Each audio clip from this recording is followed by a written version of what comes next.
حضرت داؤد علیہ السلام کی قوم کے 70,000 انسان دریا کے کنارے ایک بستی میں رہتے تھے۔ ان پر خدا کی بہت رحمتیں تھیں، اور جب ان پر خدا کی رحمتیں برستی رہیں تو وہ لوگ خدا سے غافل ہو گئے اور اپنی دنیا میں مگن ہو گئے۔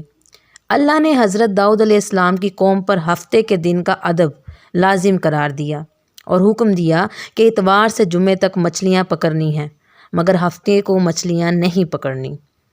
حضرت داؤد علیہ السلام کی قوم نے اتوار سے جمعے تک مچھلیاں پکڑنی شروع کر دیں، مگر ہفتے کو مچھلیاں دریا میں زیادہ ہوتیں اور باقی کے 6 دن کم ہوتیں۔ ہفتے کے دن میں جب بھی حضرت داؤد علیہ السلام کی قوم دریا کے پاس آتی تو اتنی زیادہ مچھلیاں دیکھ کر ان کا دل بے ایمان ہو جاتا۔ شیطان نے ان کے اس لالچ کا فائدہ اٹھا کر ان کو اکسانا شروع کر دیا، اور انہوں نے سوچ لیا کہ ہفتے کو وہ دریا میں جال لگا دیا کریں گے اور اتوار کو پکڑ لیا کریں گے۔ اسی طرح کچھ لوگوں نے جال لگا لیے اور کچھ لوگوں نے چھوٹے چھوٹے حوض گھر تک بنا لیے اور اس حوض کا دریا تک راستہ بنا دیا، اور ہفتے کو مچھلیاں جب ان حوض اور جال میں آ جاتی تو وہ پکا کر کھا لیتے۔ اس بستی میں اللہ کے کچھ نیک بندے بھی تھے۔ انہوں نے کہا کہ تم لوگوں نے یہ جال جو بنا رکھے ہیں، ہفتے کو مچھلیاں جمع کرتے ہو، اتوار کو پکڑتے ہو، یہ شکار ہفتے کا ہی ہے، تم پر اللہ کا عذاب ہوگا۔ تم لوگ گناہ کرنے سے باز نہیں آئے۔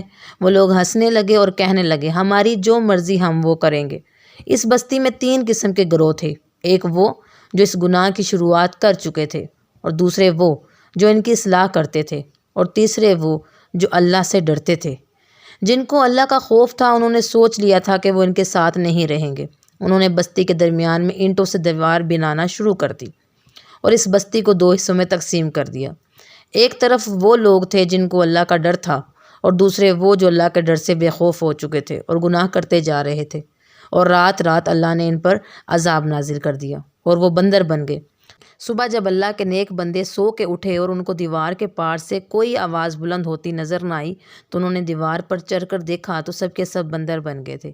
وہ خوف سے چلانے لگے اور خدا سے معافی مانگنے لگے۔